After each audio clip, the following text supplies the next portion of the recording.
How are you guys? This is Pedro Pereyra, and I have been a professional event and wedding photographer for almost the last 10 years. I wanted to do this little video, and before I do this video, I wanted to apologize for the audio. Yes, I had a quick thought to make this video, and I wasn't equipped with my equipment to get the audio correctly, but I think you'll still be able to hear me, and you'll still be able to understand what I'm saying. Today's video is gonna be about, in 10 years, you can imagine how many weddings, you can imagine how many Sweet 15s and how many photo sessions and everything in between we've done. Me and my team even do cinematography, so we're really busy and we do a lot of work. So you can just imagine how much work we've done and how many photographers I've associated with and customers I've spoken to. And I wanted to make a video to talk about what is the top 3 things that'll prevent your photography business from taking off. So basically, the top 3 things that'll hinder the growth of your photography business. So that's what today's video is gonna be all about. It's gonna be a top 3 list. Here's number 3. It's something that I have been guilty of and that every photographer once in a while or always is guilty of, and that's not networking enough. And I mean networking, meaning I'm a pretty popular person. I know a lot of people.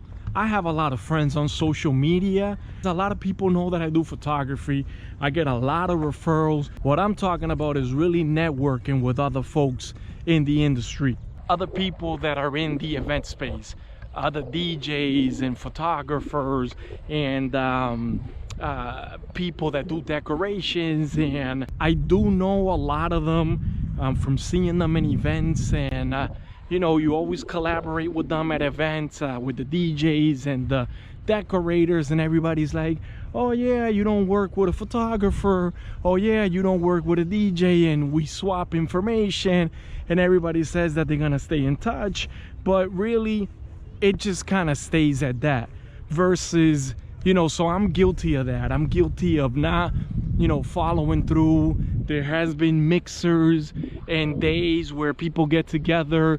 I've had other photographer friends do things and invite me, and you know, I'm married and I have 2 kids, so I'm not, you know, I'm not as social as I once was. So I'm definitely guilty of not socializing and getting to network with a lot more people in the event space. And I'll tell you that it's hurt my business, because I know photographers that are not as good as a photographer, and you know, not to say that I'm the best, but you can tell when someone is not up to the standards that you are, but yet they're still, you know, doing events and they're doing almost the same things that you're doing. Not because their work is any better than yours, it's just because they network better, and they, you know, go to all those mixers and they go to parties and they throw all these get-togethers and they attend them, and they get to meet all the people from the event spaces, you know, people that work at hotels. You have florists, there's clowns, not literal clowns, you know, actually literal clowns, not funny clowns, but you know, in case in point, and I have met with them, but I don't get to mingle with them as often as I should. So that definitely is something that will hinder your photo business. So number 2 is definitely not finding adequate help. So, you know, in 10 years, that's been one of my biggest problems, if not the biggest problem, has been, you know, finding adequate help to work events with you. Because this is what happens.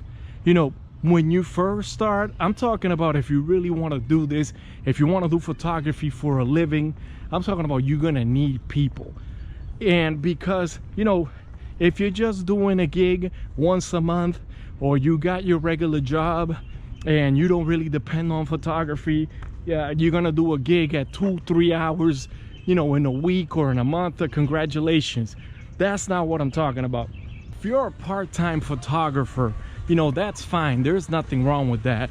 Again, if you have your own job, or if you only do 1 gig a month, that's fine, and people are going, you know, you can do those events by yourself.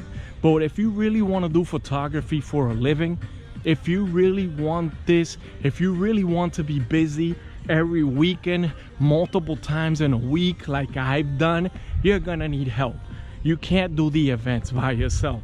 You're talking about 8, 10, 12-hour days, and you're logging around 3-4 suitcases of equipment. You're talking about backup cameras and flashes and backup flashes and lenses and batteries, and all that stuff can get, you know, really heavy. So and it's an exhausting day, so you definitely want to have, you know, some people with you that are going to be able to help you. So here's the problem that you find with the help out there. Help number one is the person that wants to be a photographer and wants to work for another photographer, wants to do second shooting, wants to carry equipment. You would say, oh yeah, there's nothing wrong, right? I've used plenty of those people. But here's the problem with that. Those people want to be photographers, and now you're employing them and you're teaching them everything that you've learned throughout the years, and you're basically giving them all the information. They get it, they get all the information. Now they can almost do what you do. They think they can do what you do, and they say, you know what, why should I stay working for that photographer getting paid part-time money when I can go and be John Doe Photography and get all the photo credits and get all the money myself? So that's how people think. That's how that photographer that you train and that works under you, that's how they think. I'm gonna be doing my own thing. They look at you, they see all the cameras that you have, they see all the business that you have, and they want to do the same. They want to do the same thing that you do. So that's a problem, because you invest your time and effort into a person that's going to be able to help you at events, and you may have them for a few short weeks, maybe you have them for a few short months, and you might think that's okay. But the problem is that then eventually they fly the coop and they want to do things for their own, for themselves. And then you have to start all over, and you have to find someone, and you have to go through the process again. You have to train this person, you have to, you know, teach this person, teach them the ropes, teach them about everything. Has to be a trustworthy person. You know, you guys are handling thousands and thousands of dollars of equipment, so it's somebody that you have to trust. Sometimes this person comes to your studio, sometimes they come to your home, so it just can't be anybody that you end up hiring for this role. So that becomes very difficult. The other person that you can hire is a person that just needs money, right? And I've had those as well. Somebody that just needs a part-time job. You go ahead and hire somebody and they work for you. Here's the problem with hiring somebody part-time. The problem is that that person doesn't even want to be a photographer. That person's just there for the money. So what happens is, when you're a photographer, you don't have a set hours or a set day that you guys are going to work. You know, one week you might work Thursday through Sunday. One week you might have one gig. You might just work on Saturday. Or there might be a week where you don't work at all. And for that person that's dependent on that part-time job, they're just not going to prioritize you. They're not going to give you priority, because their priority is the money. So when they're not getting called by you, when it's not consistent, they're not going to be consistent, and they're not going to be available. And then it leaves you stressed out, because you don't know if you can rely on this person anymore, because this person's really just interested in the money. And the money kind of comes and goes when you're self-employed, and especially when you do events for a living. You know, people also say, oh yeah, well, just go to a college and get a couple of kids that are studying. So those people, they just want to be photographers. They're gonna get the experience and they're gonna leave. And I know what you can say. I know what you're thinking. You're saying, well, you know what, every job has turnover. And you're right, every job does have turnover, but photography is a little different, because it's such a skill that could be taught to almost anybody. I'm not saying that everybody would be good at it, but everybody thinks that they should or can give it a shot at some point.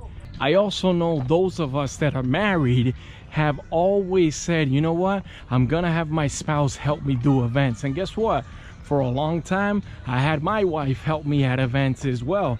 And it was a reliable person, and it was a trustworthy person and everything. But guess what? At the end of the day, your spouse doesn't share the same passion that you do. So they don't like it.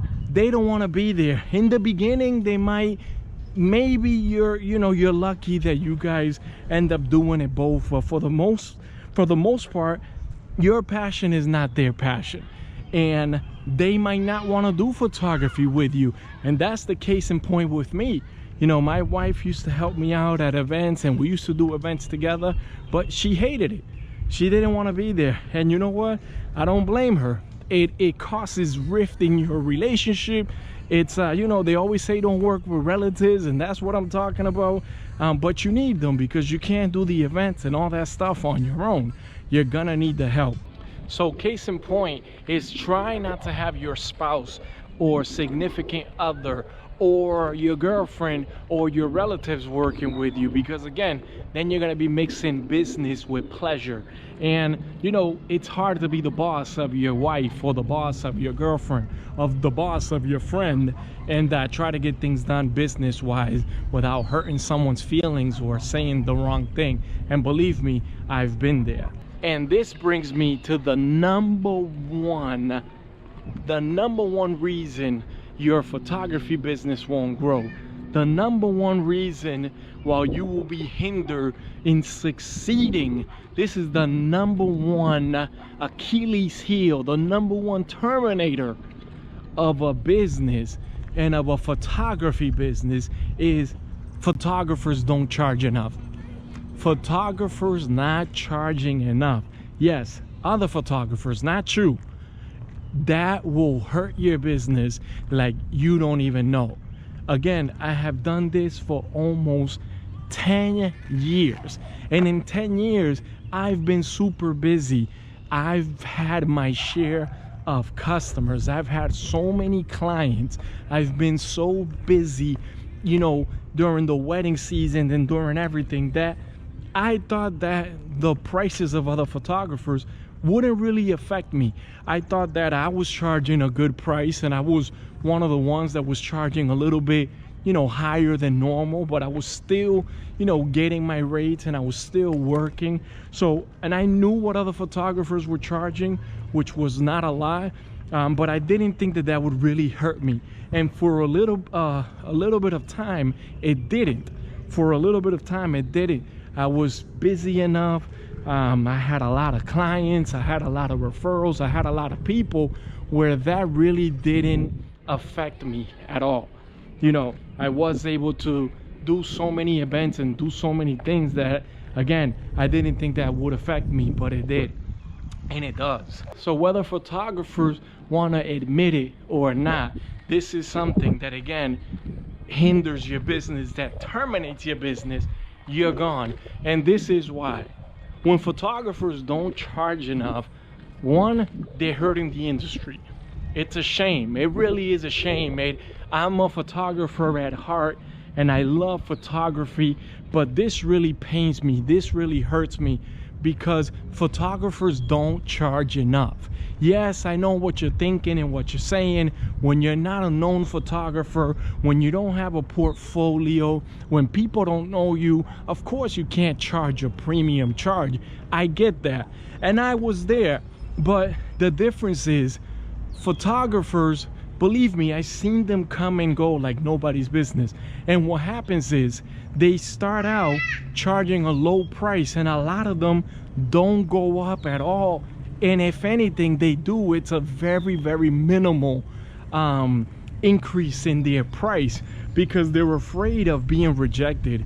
They're afraid of not having any clients. And I understand that. I understand their hesitancy. I've been there. But here's the difference, right? You might say, well, you were there. You were once a rookie photographer. You know, you didn't charge a lot of money at the beginning. Well, and you're right. But here's the difference. I knew that as I built my photography empire and my photography name, I had to not charge. I had to keep my prices low enough so that people would still hire me, and while I was building my portfolio. So I knew that, okay, I don't have a wedding under my belt, now I got weddings under my belt. I didn't have a Sweet 15 under my belt, now I got a Sweet 15 under my belt. Then, you know, I didn't have portraits under my belt, now I got portraits. Then it's like I wanted to deal with different ethnicities, and I was like, well, you know, I haven't worked with these ethnic groups, or I haven't worked with these groups. But once I did, and once I started building up that portfolio, I knew that I was going to be able to bring my prices up, and I did. And for a while I was able to get a good amount for my services. But eventually, what everybody's doing, believe it or not, it does hurt you. Even though you might not think it does, you might think it's everything else, you might think you didn't do enough marketing, you might think that you don't have the right equipment, and you don't have a lot of followers on social media, or you don't get a lot of this or a lot of that. But the number one reason is that people don't charge enough. Because what happens is, when other photographers are not charging enough, they hurt the business. Which means that if you're a photographer, I'm just going to throw a price out there just so for the sake of argument. If you're a photographer and you want to get $4,000 for your package of 8 hours or whatever it is, and almost every photographer in your area is doing that for $1,500, is it going to be easy to get $4,000 for your package? No, it's not. So that's what happens. And the photographers that do that, they do it to get business, but what they do is they hurt themselves because they don't hire enough. They don't charge enough, so they hurt themselves, and they hurt other photographers. They take money out of other photographers' mouth out, and they take money out of their own mouths out. And then what happens is, when you don't charge enough, guess what? When you don't charge enough, we talked about the number 2 reason for your photography business crashing and burning, and that is you don't have adequate help.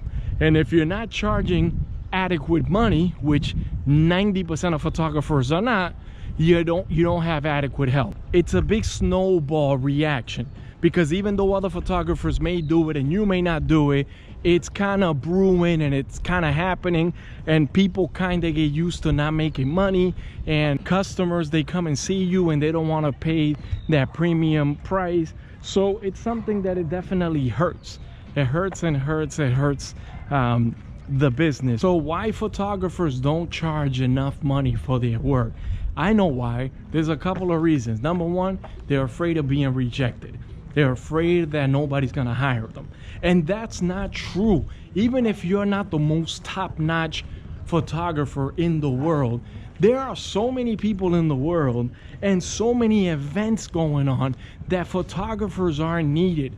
Don't be afraid and think you're not gonna get hired. Don't give in so quickly to just give in the house, throw in the house, because you think nobody's gonna hire you. People will hire you. If you're out there hustling and you're a good person, people are gonna hire you. If your work's okay, if you're just getting started, people are gonna see that hunger in you. They're gonna see that good person in you, and you still might get the job, and you will, because there's plenty of gigs out there. Another reason you might not want to charge, when you don't charge enough money, you also don't get to buy equipment. So you're gonna stay at the same level, and you're gonna stay with the same equipment when you could be elevating your game, when you could be increasing your prices little by little, which is what a smart business person does. That's what I did. Little by little, as my photo game got stepped up and I started to get better and better and better, my prices started going up as much as I could, until this really started affecting me like it affects everybody. So people are afraid of rejection. Another reason why people charge cheap money is, this is a big one, y'all, is 90% of the photographers don't do photography full time. Imagine that. Imagine that. 90% of photographers don't do photography full time. I do. I depend on the photography income. I depend on that money to pay myself and to feed my kids. But guess what? 90% of the people, 9 out of 10 people, they don't depend on that to survive. They have a regular job, man. Photography is just a hobby to them. Imagine that. There's nothing wrong with that. if you're in that boat, if your photography is a hobby for you, there's nothing wrong with that. That's great. You want to be a part-time photographer? There's nothing wrong with that. That's fantastic. You know, that's fantastic. But that doesn't mean because you're a part-time photographer that you don't have to charge for your services. Because I've seen part-time photographers that are better than some full-time photographers. So you don't have to say, well, you know what? I don't care about the money. I don't care about this. I don't care about that. I just want to get out there and do a wedding. And I get it. You know, you get the urge to want to get out there. You get the urge that you want to do photographies. But I'm here to tell you, believe me, if you do it for a long time, like I have, almost 10 years, believe me, I was also eager in the beginning to get out there. I was eager to get out there and take photos of everything and everybody, and the price was secondary because we love photography so much, yada, yada, yada. But we can't think like that forever. We can think like that in the beginning when we're excited. But if you want this to work, even if you're doing it part-time, there's no reason why you can't earn a great income from photography. You take increments and you take chance and you test the waters and you see where people resist.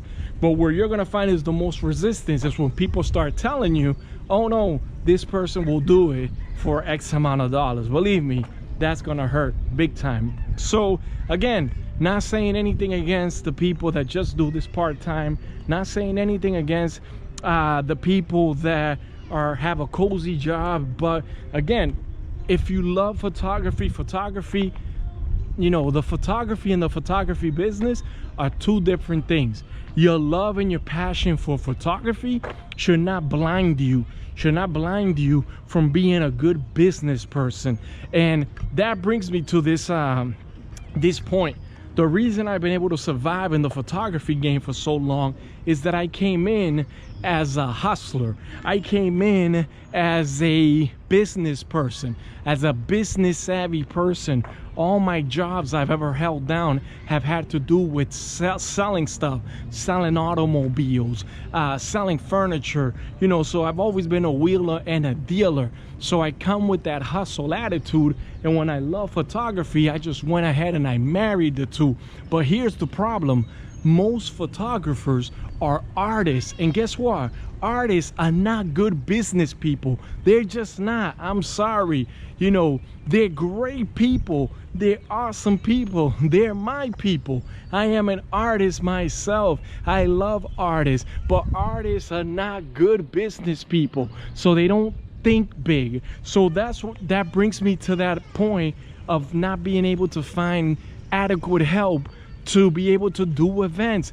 When you talk to other photographers and you try to get other photographers to work on you on another event, oh my goodness, it's like pulling teeth. Good luck with that. They don't want to help you because they don't think like that. They think, oh, I'm Pedro Pereyra Photography. I don't have to work with you. I get events. I shouldn't be out there and be seen with you. And then people are going to think that I'm not a top-notch photographer because I'm second shooting for people. This is the way that artists think. Artists think, oh, I don't want to do this. I don't want to put my name on that. I don't want to do this. Look, there's nothing wrong with being prideful. And there's nothing wrong with having high standards. I have super high standards and I'm super prideful, but I also think like a business person. And I know that as a one-man band, you're just not gonna get far enough. You're just not going to do it. So you must change that attitude, and you must change that thinking, that artist thinking that is not an entrepreneurial thinking. It's not the entrepreneurial way of thinking. You gotta think big. You got to think more than what you can bring to the table, because if you just want to do a couple of photo shoots or a couple of events a year, that's fine. But if you want to take your photo biz to the next level, you're going to need to take care of those three things that we talked about. You're going to have to get the adequate help.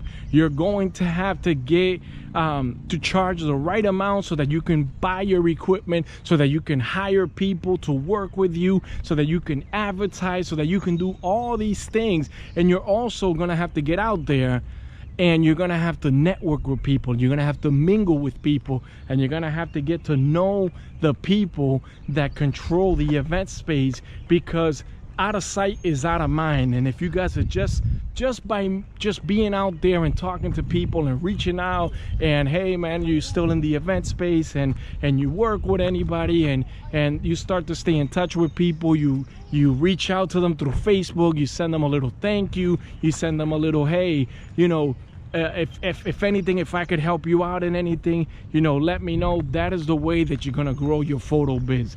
So handle those 3 things. Make sure that you're charging enough for your events. Make sure that you have adequate help. Think about that, and make sure that you're also networking out there, and you will definitely take your photography business to another stratosphere.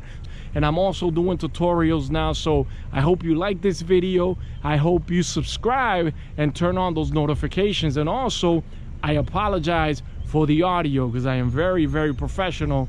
But again, this was a quick thing. I had the camera with me, but I didn't have the correct audio to do this.